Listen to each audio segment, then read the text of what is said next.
It's a brother and a sister. It's a brother and a sister. Brother and a sister. Yo, brother. Yo, sister. Yo, brother. I watch my TikToks back. You watch your TikToks back? Like days and weeks later, I'll just be like, that was so funny.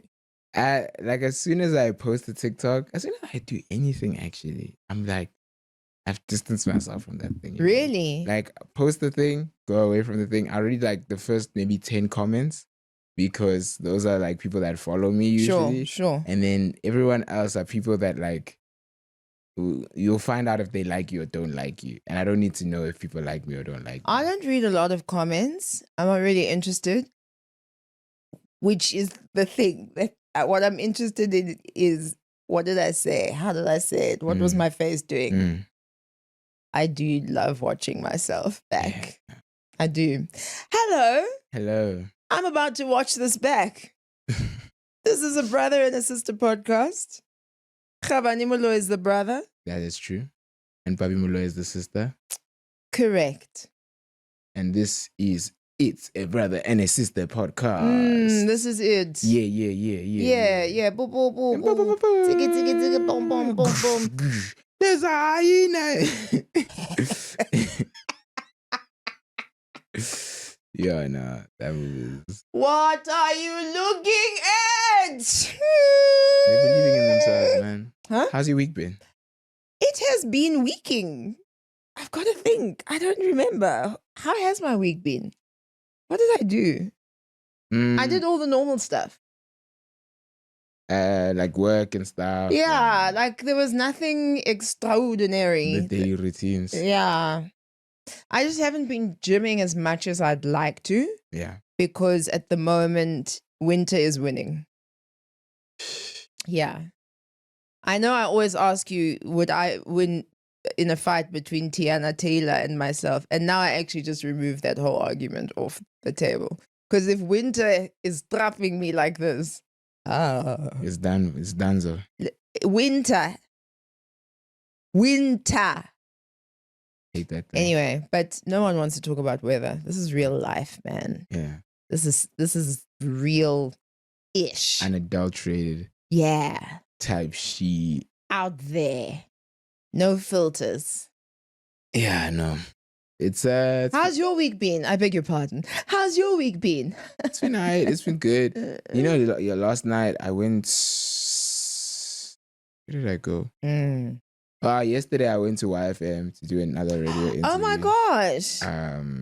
It's very weird and very... We haven't talked about that. Did you listen? Of course I listened. What'd you think? Mom ran to the garage to go listen in her car. I made my bedroom warm so that we could put it on the speaker because, you know, I can't listen to a thing on the phone. It has to have a speaker. So I made my room warm and we had just enough time because we had another thing to do afterwards. Yeah. So I'm running around the house, Mom, in the garden. Mom, can't find Mom. And then I phoned her and she's like, I'm in the car. I'm listening in the car. So we all listened from our individual space stations. What did I think? Yeah. I mean, I always think that you're fantastic. I feel it's so interesting because I know you, but you can never really know a person, you know? So if he does something, I don't know him. But you have such a cool, interesting vibe. I feel like that's another word for boring, man. No. I was feeling like, man, I am boring right now. That's why I'm saying we didn't talk about it before, because there's certain things I would want to say to the hosts that I'm not going to just randomly say on the podcast. I think that's rude as a broadcaster. It's disrespectful. But you didn't sound... What you have is yourself. You are your center. Yeah. So no matter what weirdness, goodness, upness, downness is happening around you, especially on radio, you just sound like yourself. And you sound like somebody who thinks, who's thought about this. You play around, you dabble, and then you give your dates for the next shows and you bounce. Does that make sense? Yes. And I hope that's a compliment to you because I intend it as a compliment. Literally what I always do.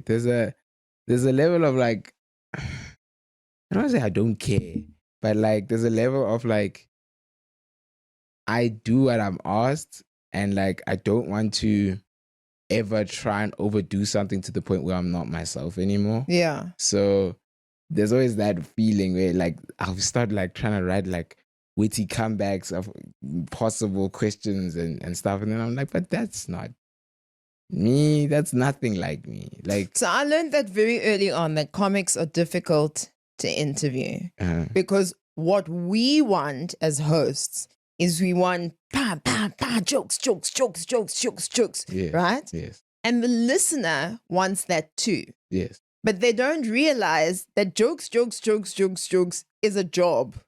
That a person thinks of a joke, conceptualizes the joke, adds it to the end of the last joke, puts it together. Like there's a script and order and thinking, which maybe is a veil you don't want to reveal to the world.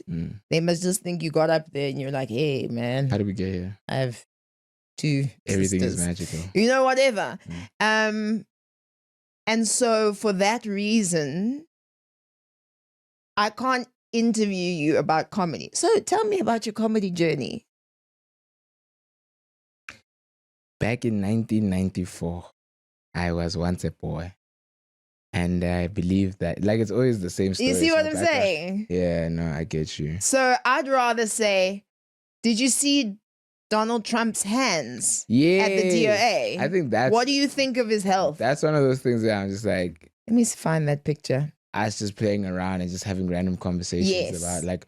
Sometimes I wish the interviews would hit me up the day before and just be like, what do you want to talk about? Yeah. And it's like, okay, why don't we talk about this and talk about that and talk about...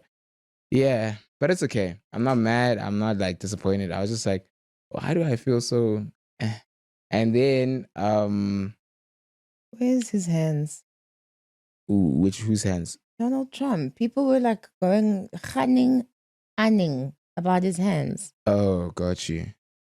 There's nothing wrong with his hands. They're just the hands of an elderly man. Wait, why are you Googling Donald Trump's hands? Because I want to actually know what I'm talking about. What are you talking about? People were worried about Donald Trump and his hands because he has bruises on his hands. I think maybe I'm confused. Where are we linking this? Is this what I should... In the interview, I would have asked, what do you think of Donald? Yeah. Or like, you remember Charlize Theron said that there are only 42 Afrikaners left in South Africa, and now 49 has left. How does that work mathematically? Water school maths. Okay. The best. Do you see what I'm saying? Yes. So that's all. That's all. But it comes with experience. Yes. It comes with also fucking up a lot. Yes. And like having someone who's amazing. Like a lot of you guys are amazing, but having someone who's like that top tier, telling you, what's going on? No. I can't do this thing that you're telling me to do live on air. Yeah. And it's so embarrassing. I go home and I'm like, I can never do that again. And then the next time you learn. So that's why I'm saying I have no beef against any broadcasters or anything, but there's a level of, then you just come across like you're sitting like this. Yeah, dog chilling. It's all it is. Yeah, it's okay. It's fine. It's fine. So I don't think there's anything on you. Yeah. Unless you want to be tap dance. I think in future though, in terms of radio interviews, I should just go there with more things to promote. Because one thing I always have is just a podcast. And I was just like, I don't actually have like big shows coming up and this, okay. That, and so, and all the things that are like I'm currently working on, I like have NDAs all around them. So then I'm not allowed to actually talk about them. So yeah. Well, then you've learned something too. Yes, I have. Which is what it's about. Mm-hmm. Like we go out in the world every day and we win some. We lose some. I don't believe in losing. And we learn some. I don't believe in losing at all. What have you lost? Nothing. You're still here. You're breathing. Tomorrow you can make it a better day. No, Even in an hour, you can make it a better day. Also, just by the way, I don't feel bad about the interview. I don't know why I'm preaching. Like, I apologize. I didn't feel like it was whack or like terrible or anything. I was just like, it's not the most fun thing I've heard or said. What if that's my calling? What? To preach. It's not. How do you know? I have too many skeletons. I've seen your behind the scenes rituals. Sometimes I've seen you prep for shows. What rituals? Like, I'll see you scrolling on TikTok and then like last minute you'll be like, I'm going to talk about this. Really? And then now, like, imagine everyone in the church now is like excited and ready for what you're about to preach. And then you like bring up Donald Trump's hands and then we're all just like, my sister. So you're saying in my whole career that you've watched me, I've never prepared for a show. I didn't say that. I just want you to confirm or deny what you are accusing me of. I'm just like, as a professional presenter in this industry on radio and television who has won many awards. Over to you. There's times you speak kind of spicy, kind of wild. And a lot of people base how they're going to behave for their whole week off of church. And if your spicy tongue is what they're basing their behavior for the week on. Not that I'm concerned, but I'll just be like, oh. But we'll be rich. Be a preacher. Don't you understand? The church of Moloi. Do you still go back to your old churches? Sorry. Like on a church tour? Like the church that you grew up at, do you go back? No. Do you go check it out? I haven't gone back. And I'm desperate to go back to the church that Granny took me to. That church has so many amazing memories for me. It feels like the height of my spiritual awakening in a lot of ways. I found the music to be so like uplifting to the Lord. It was just the bomb. I loved it so much. In Deep Kloof. Oh, Deep Kloof, got you. Is it still there? Walk there. It's still there.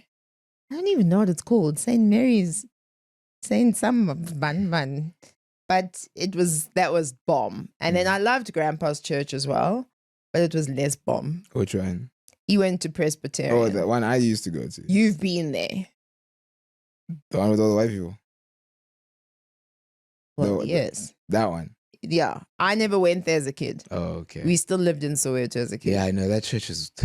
That is one of the most absolutely to tears. Just think about it. Boring. I remember like our almonds took forever. You got almonds? Amen. Just you make a prayer, I mean. But it took forever to just say amen. Yeah. Because we usually sang our things in the hymns. But who was in the choir? Who was in the choir leading the amens? My mama, bro. It was. We've been raised in very interesting ways. I remember the time I went to the church and then... And she was dressed like this at church. I remember the time I went to the church. I went to the Alchemist group. Yeah, what was that? It was like sounds like Harry Potter. It was like the teenage group. Oh, like nice. I'm gonna blow my nose. And you tell your story. I'll just go. Focus. So it was the teen group, and sorry, I'm so distracted. So it was the teen group, and they asked us to. We were doing like a Bible study thing where why do people misinterpret the Bible all the time? And like how easy it is to reinterpret a thing in many ways. So people brought random songs. They asked us to bring out some of our favorite songs to church. And then it needs to have a good message that we can interpret as bad. And everyone is like playing like these. How old are you guys? I'm like, I was one of the younger ones. Yeah, that's so very advanced thinking for a young person. I was like 12, 13. Okay. And everyone else is like 16, 17, 18.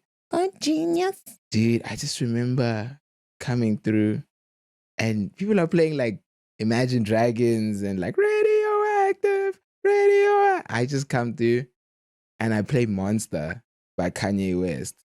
Sure. And I don't know if you... That's why you were kicked out. Like one of the opening lines is, bitch, I'm a monster, no good blood sucker, fat motherfucker, and I look who's in trouble as you run through my... Like, those are the opening lines in church. This is the speaker at the church, like bro. a drunk, yes. And they were like... That's what a motherfucking dancer do. Literally, I played the first like 5 seconds. They're like, Khawani, that's... What was your explanation going to be? Everyone had their thing. So no, everyone had to interpret why it could be good and why it could be bad. So now everyone is like, it's just bad. This is nigga evil. Bad. That time also, I was always wearing straight caps at church. I was like... You're eating watermelon.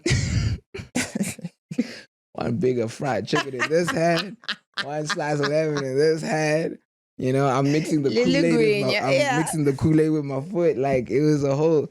Dude, I just remember everyone was just like, honey. They didn't even ask everyone else to deliberate. They were just like, why do you think that's good? And it's like, well, if you let it finish, the song is called Monster.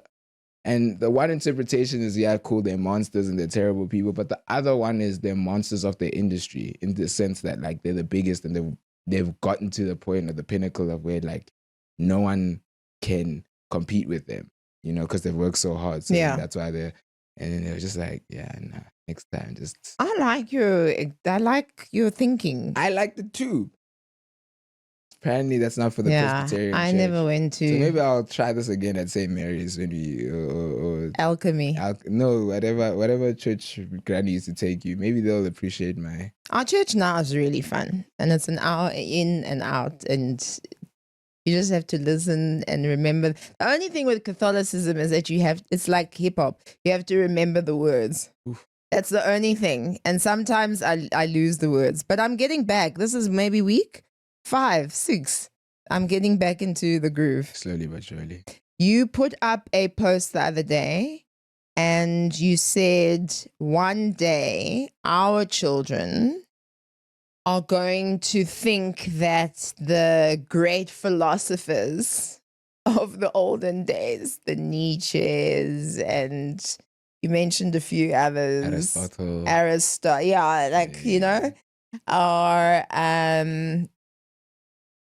are people like who?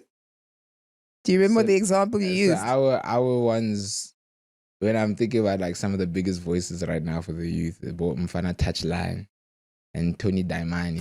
Is Mfana Touchline a person? Yeah. Oh, okay. But whenever I look at him, I'm like, this can't be a real person. I'm gonna look him up now. Mfana Touchline. Like, you must listen to his songs, dude. Like, I thought Mfana Touchline was a line in a Casper Nyovest song.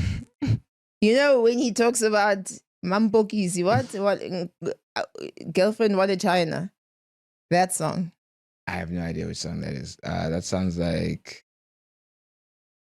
Say that line again. What did I say? I don't know. Wanyana Wanda China. Oh, have you seen that sign? Hosh Karaman. Hosh Karaman! From the touch line. No. You can easily confuse the two. Don't try and justify this. Mfana touch line, Hosh Karaman. But yeah, no, Mfana touch line. Yeah, he says the wildest, funniest things. I think that's one of the first ever, like, truly free South Africans. Like, I've been trying to explain this in, like, my material now about, like, the idea of freedom. Yeah. And that's that's what it is. More than you. For sure. That man, like, if you Google how this man dresses and how he looks, and he's not a real person. Touchline. Yeah. But it's that thing of, like, when you really ask yourself, how do we get from, like, Chris Hani to Mfana Touchline? And it's like, or like, it's the Nelson Mandela to the Qoelas. And you really ask yourself, what happened in between all of this? So that, like, even the walls of masculinity and manhood and strength and all of that stuff, like, you look at the hip hop in 2015 to SA hip hop in 2015 when it was its most no. That's not. Hey. Maybe I should put my child lock back on because I'm seeing What are Mfana you touching showing something me? here. Mfana's touching each other's lines. Like, I thought, what do you mean? Mfana touch line or one word. I can't. But I get what you're saying, and there is an element of what masculinity is. mm-hmm. There's also an element of what the youth need. And obviously Mandela, when they were youth leaguing and they were going to burn the things down in the country, and they started,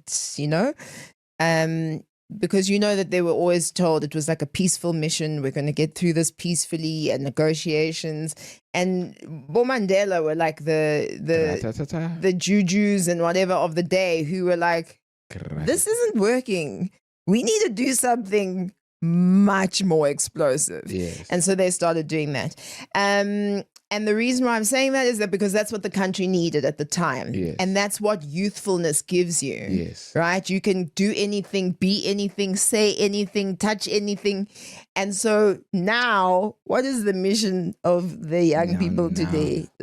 Dude, I always be thinking about that, because I'm like, I feel like we don't have a mission statement. In fact, a lot of our mentality is very hedonistic, where it's like self. Everything is about me. And because of that, we've lost community, we've lost communication, we lost a lot of humanity. And the kids especially, I'm just like, I don't like judging the kids, because I'm like, I feel like I used to be some of those kids. Like when people judge the Latwizis for filling up Mall of Africa and running amok, and then I'm like, I can't join in that conversation, because back when I was in high school, I did fill up Rosebank. So, like, it's not the same. Was Fill Up Rosebank a concert or just a means to... One kid is like, carry on. One kid from some random school in Jersey was like, hey, guys, this weekend, let's all go to Rosebank and Bloem. And then and then now the security guards at Rosebank are not getting paid enough for the tomfoolery that is happening, where they're seeing all these kids. And you're obviously not quiet. You're not quiet. Also, I remember, I'm just, oh my God. Was that before Heelys or after Heelys? Way after Heelys. Heelys were my thing, not a everyone thing. Oh, Askies, to expose Heelys. you. But you also had a skateboard. Yes. So were people boarding and stuff inside the mall? I think so. Well, only thing I really remember is a lot of people had like different color hairs. And then everyone was wearing bandanas at the time. Oh, it was Chris Brown, peak influence. Chris Brown was still up there, because... Who was next? Who was next? Yeah, after Chris Brown. I think people went back to the rappers, because I don't think we've ever had another R&B male superstar since Chris Brown. That's been like holding it up like that. Okay. But generally, it was just... Oh my God, that time was just weird. Everything was weird. And it felt like we owned everything. Wow. In the sense that I remember... But that's youth. Yes, I remember. That's the power of youth. And my favorite person at the time especially was Ricky Rick, because every day he was championing the youth. And he was the one person that was coming out to shows. It was the one song, Whole Thing by Frank Casino. Yeah. And I remember he played it like 14 times in one night. And no one was complaining, because we were just like, we loved this song. And it was like the biggest song at the time. And then he's like, guys, I have a surprise for you. Are you guys ready for something crazy? I bought my big bro, my uncle, my malume. Give it up for Ricky Rick. Yeah, or like, this guy is trolling us. He's actually such a doozu. And then Ricky Rick pulls up.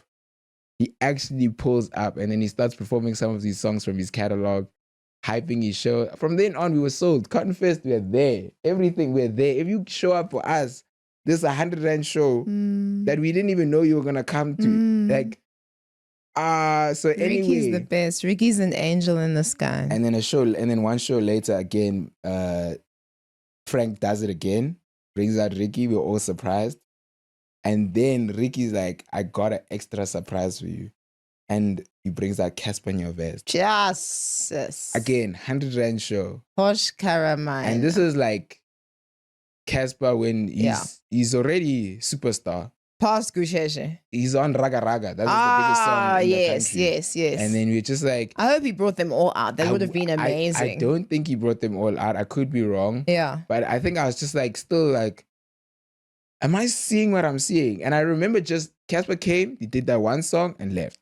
But it was still one of those like, there's no way these young kids over here will manage to throw a party so big that the biggest artists in the country just decided also, you know what, for the kids.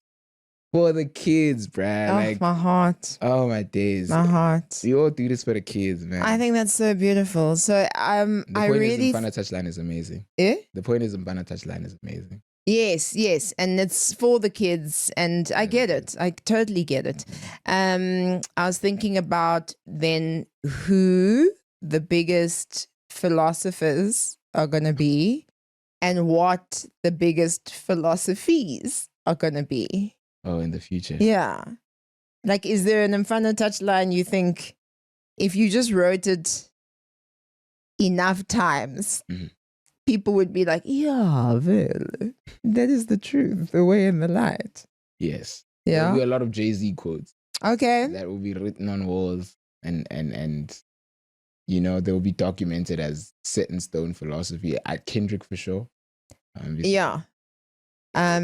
We gonna be all right. Of course. A minor. Hey, but you know the thing that stresses me out with the "we gonna be all right" line? When we're not all right. That's like if World War III, because currently it's Palestine, Parliament, there's Iran, Trump, Iran. I mean, versus Trump. All of these politics. Yeah. The world blows up. And it's very hard to listen to a song like "We're Gonna Be Alright" after the world blows up. But we gonna be alright. What? We are currently not okay. We gone. But we gone.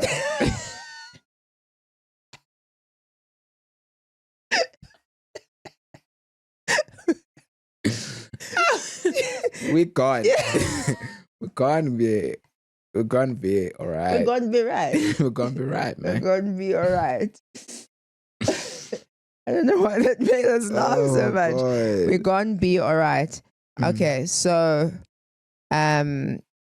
what about Miley Cyrus, the expeditious writer, philosopher? Yes.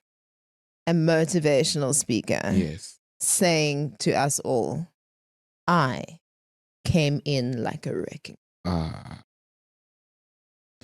I think Mandela had a similar quote, something similar. If you could just remind us what it is. I fought for black domination. Yeah. And when you look at the parallels, a wrecking ball is usually black. Yes. I fought for black domination. I fought for white domination. I fought against black domination. I fought against white domination. And when you think about it, what is a wrecking ball? It's a symbolism for domination. And it's like, I came in somewhat like a wrecking ball. Yes. Which I also think gives many others the permission to wherever you need to wreck. Yes. Wrecking ball. Issue. It's hard. That's another line. What's it? Give me another. Give me. Destiny's Child. Now they were a quadruple, but then they became a thruple of, some may say, revolutionary feminism. They were powerful.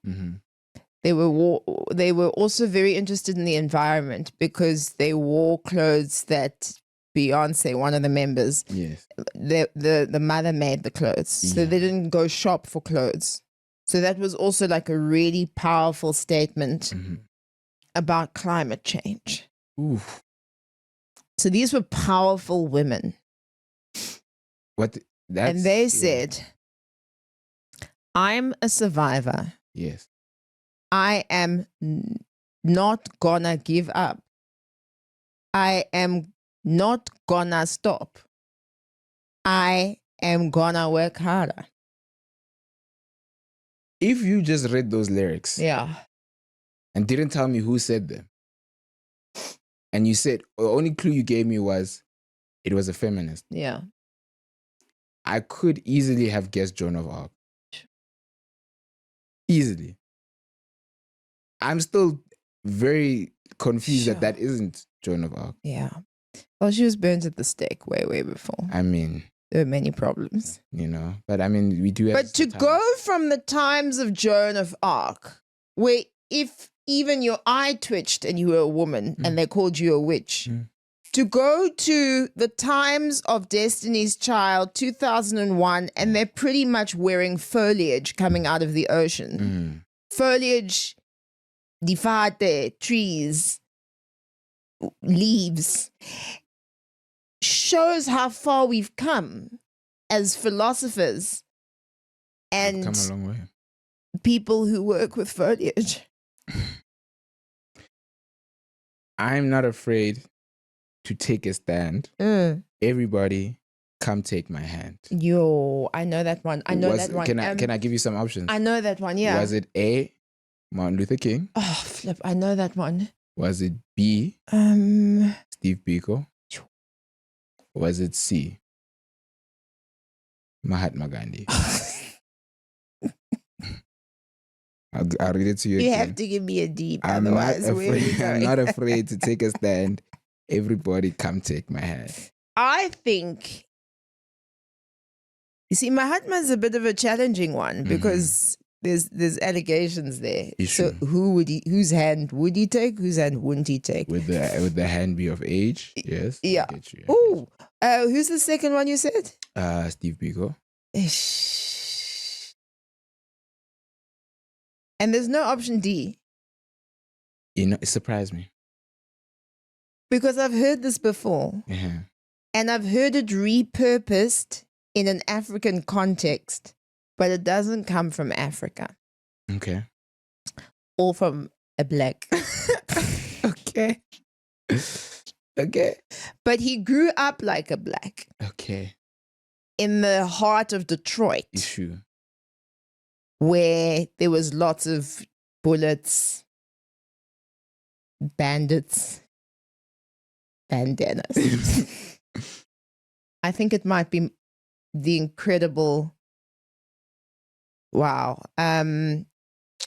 orator, Mr. Mathers. Issue. Mathers, that's who I think it is. Surprise option D for Detroit. Yeah. Marshall Mathers.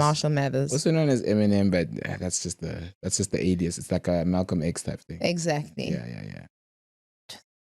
This is real. I'm sure it was Muhammad. No, I'm sure it was. What was Malcolm X? What was Malcolm X? That doesn't matter. We know. Why do we do this to ourselves? And then I have one more. Okay. And this one is for when we have carried so much pain and shame, and all we want to do, which is where your young man comes in, is we want to move our bodies and we want to dance and we want to let loose. We want to be just loose, free, right? And she said, I'm gonna swing from the chandelier. That's going to go down in the history books. That was Sia. I'll see you later. Exactly. Like, you know what I mean? Exactly. See all your problems later. So I think you're right. It's going to happen.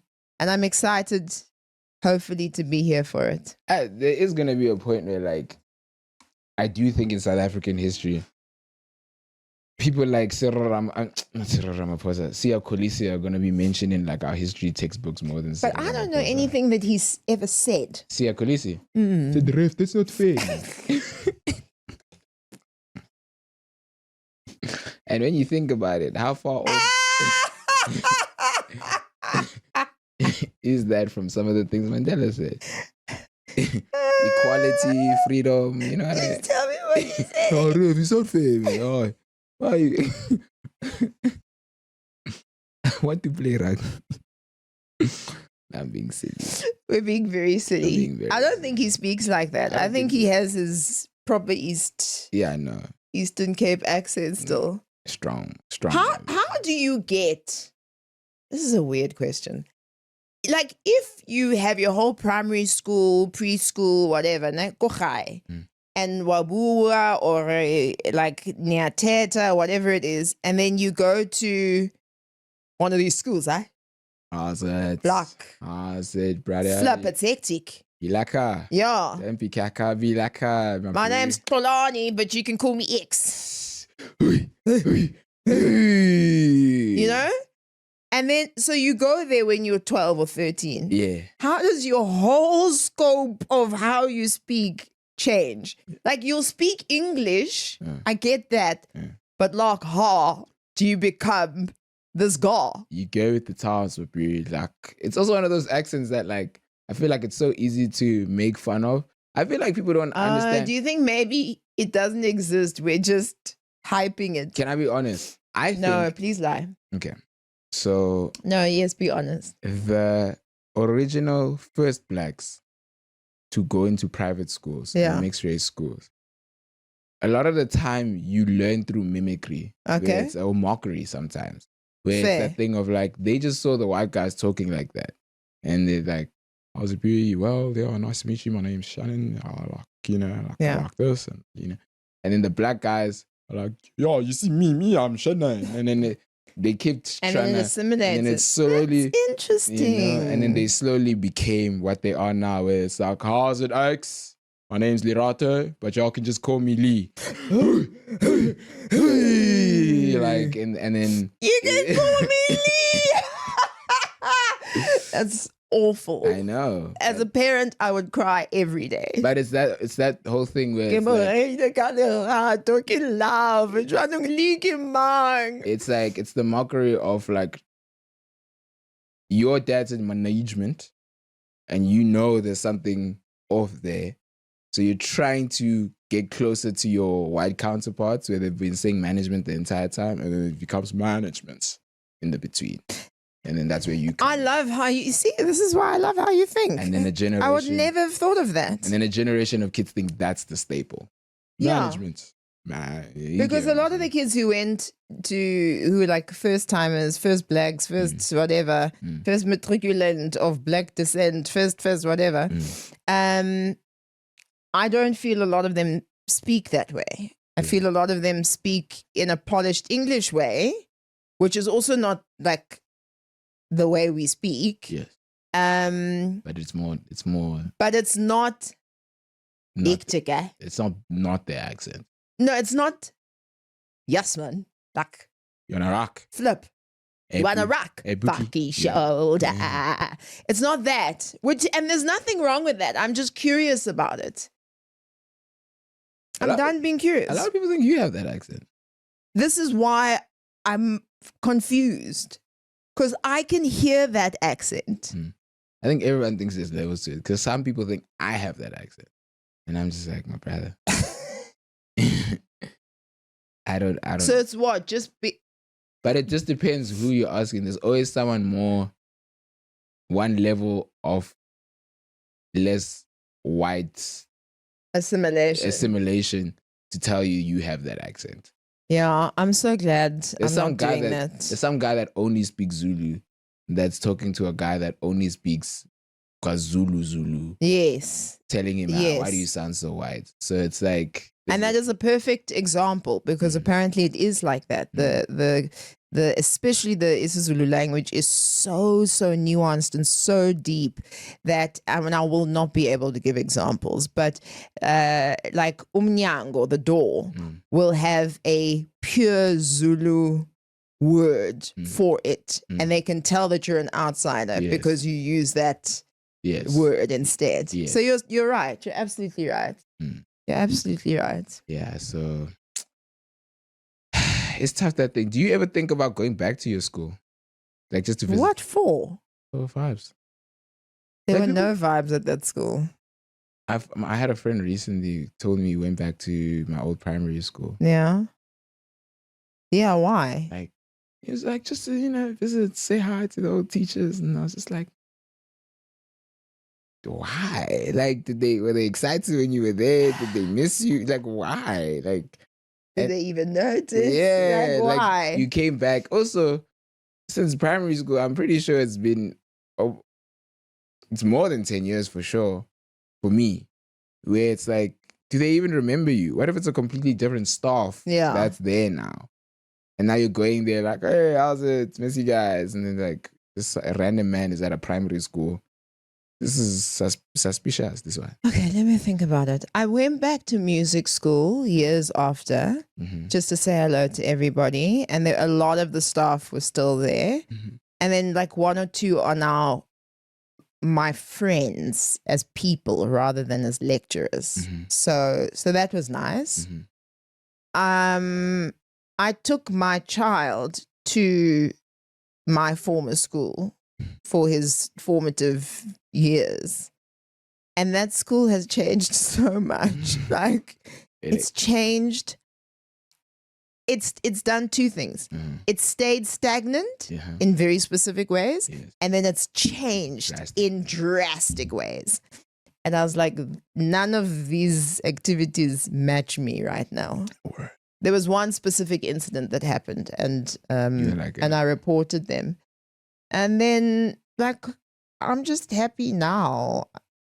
So yes, I went to visit them, but I wasn't visiting them. I was still paying school fees. I had taken my person there. But I wouldn't just go. For vibes, you see. No. Go greet the teachers. Like, the teachers who are real people, I'm actually still friends with. So you can say what's up with them. Yeah. Facebook friends, but friends. Friends nevertheless. Nevertheless. I have one whose phone number I have and we text each other. You know her. We've been to her new school where she teaches and I've judged competitions there. Yes. Yeah. And she's a normal person. When I think about my life, I'm trying, like all my teachers, I'm just like, I want to think of one that I could like hit up and text or whatever, but the relationships they're teachers. They're not people. Yes. And we're not saying teachers are not people. Please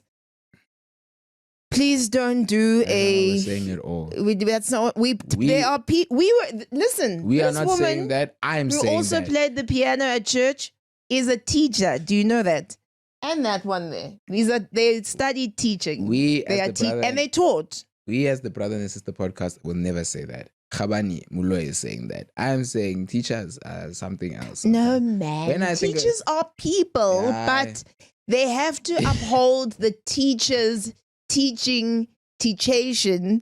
Otherwise, there won't be boundaries and rules. Like, are parents people? Teachers, do you know why teachers cut me? Answer my question. Yes, parents are people.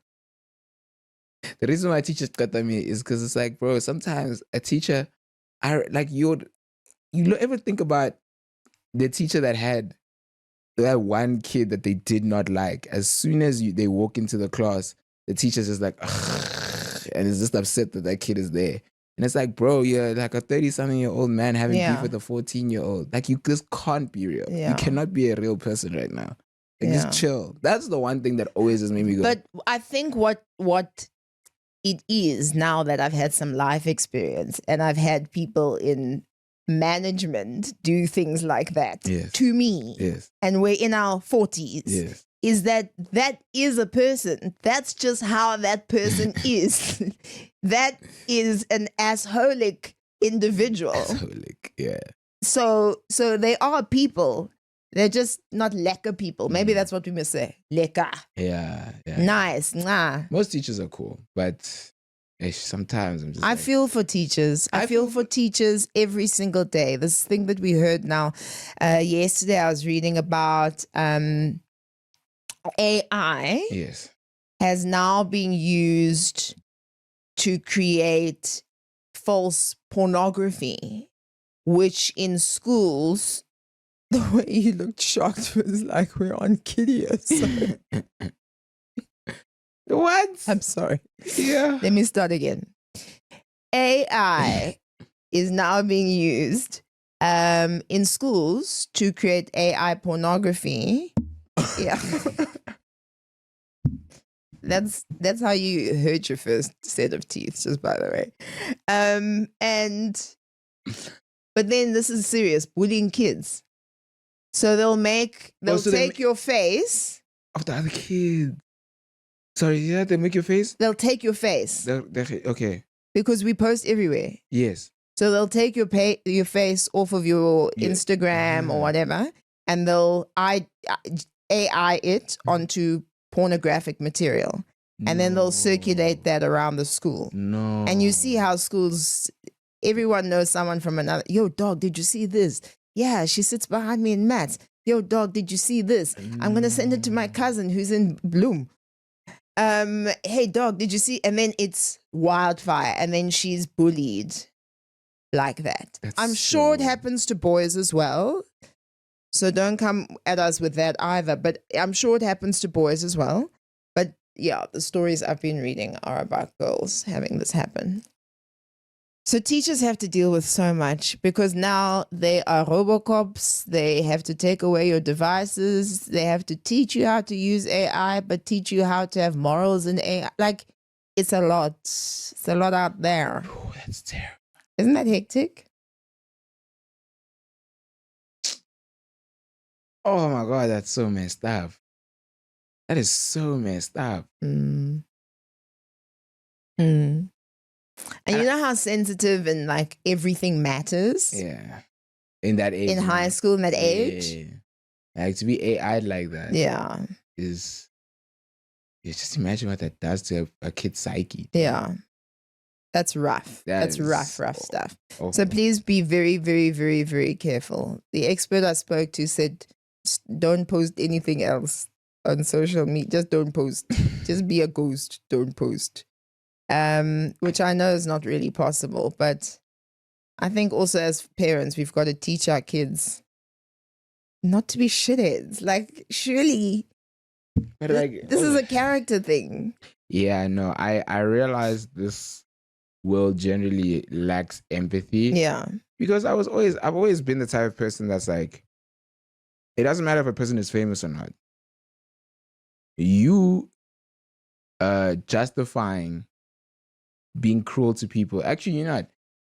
There was a perfect example of this recently. My friend Linde was, I don't know, he was reading through something and he went on TikTok and he was like, guys, y'all need to stop commenting so recklessly about celebrities' like personal lives.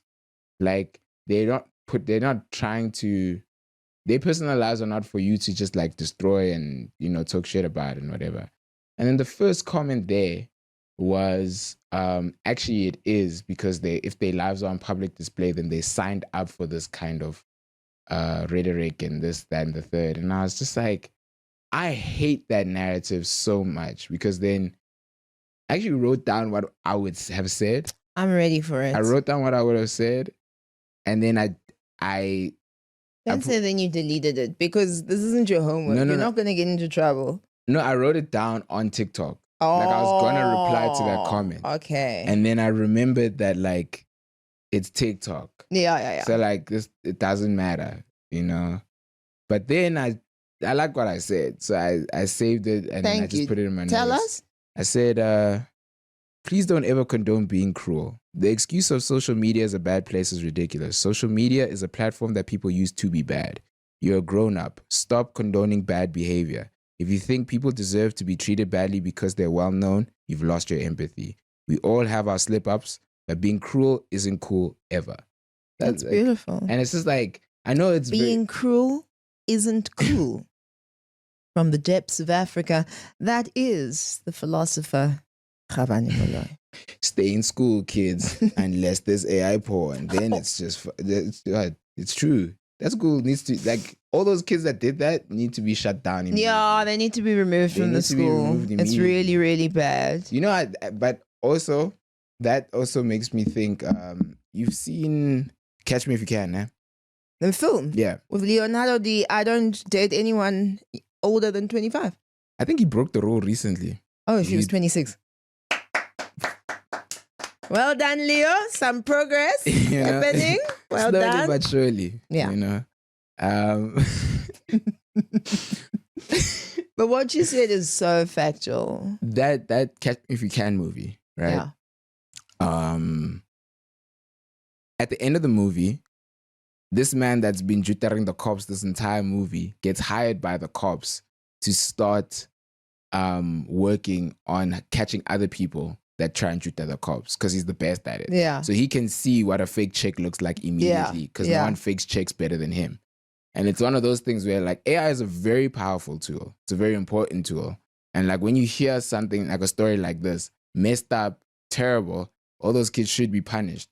But I also think like if they're capable of doing that with AI in high school and AI is the future, imagine like if we are hiring them to create AI movies and this and that and the third, where I'm just like, yes, we must teach them. I do get what you're saying. But I'm just saying like, don't tell these kids they can't use AI anymore or stop them from, because that's a valuable skill that I can see only being more valuable as time goes on. So I hope whoever is gonna be you are Libra, hey? Yo, mamacita, mamaso. You are so balanced because everything you're saying is absolutely correct.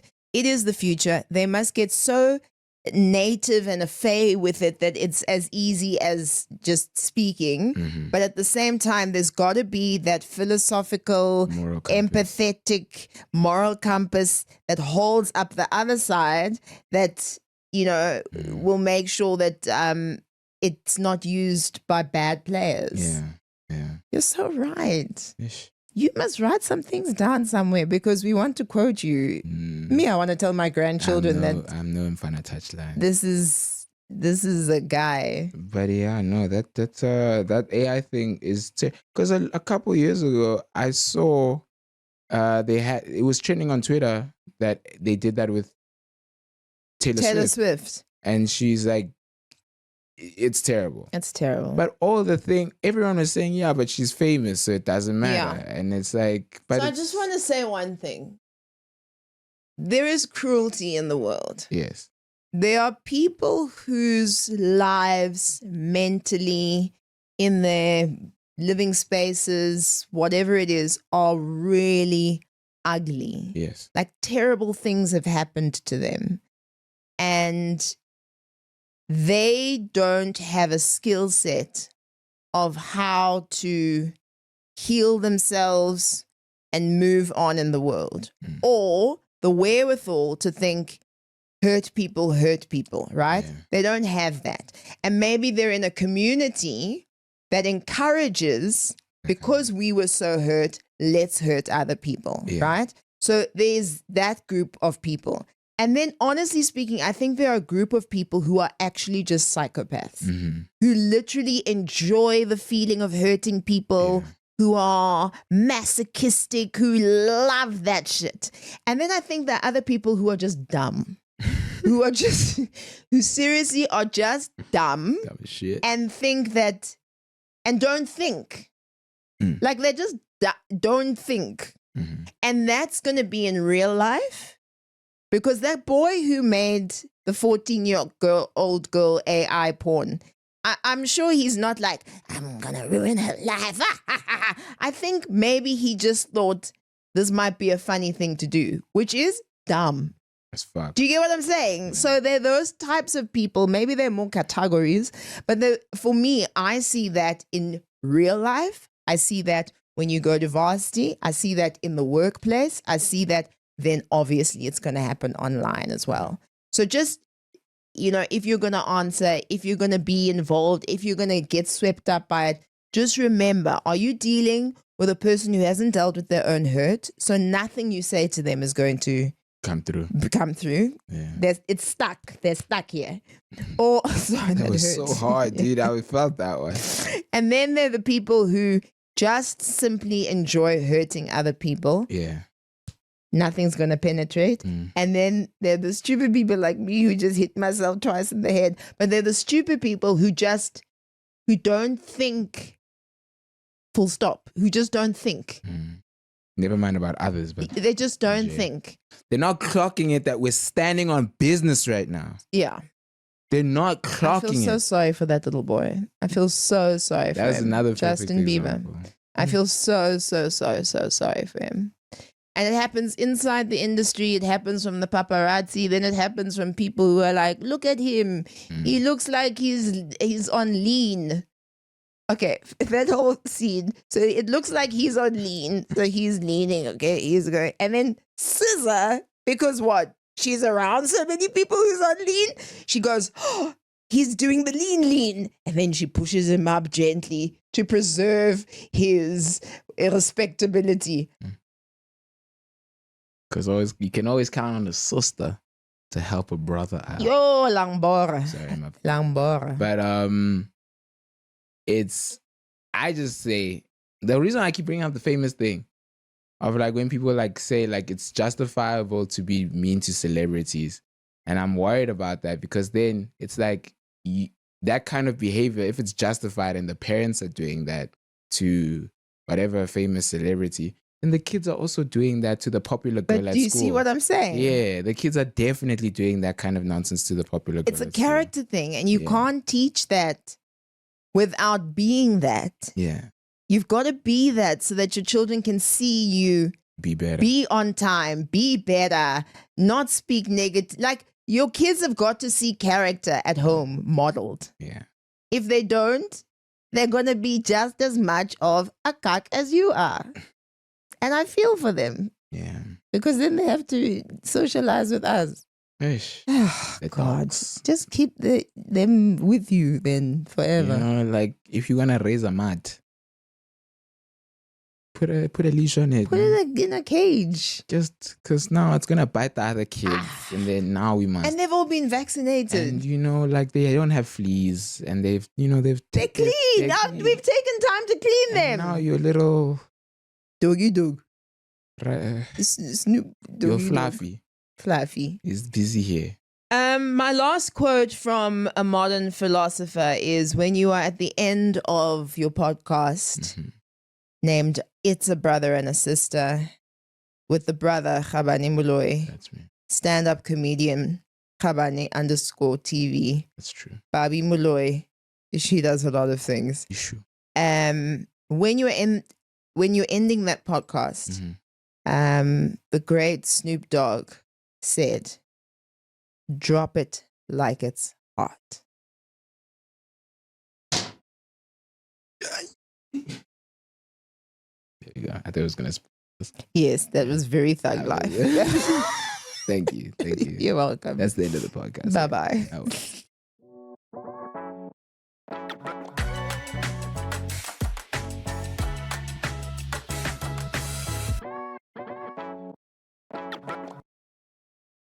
That was super thug life. I know. That's so cool. So badass. You were raised well. I know. Someone's going to tell you to mop that. Hey, you were raised well. Yeah. You are a dog we can unleash into the world. Let's get at it. I love you.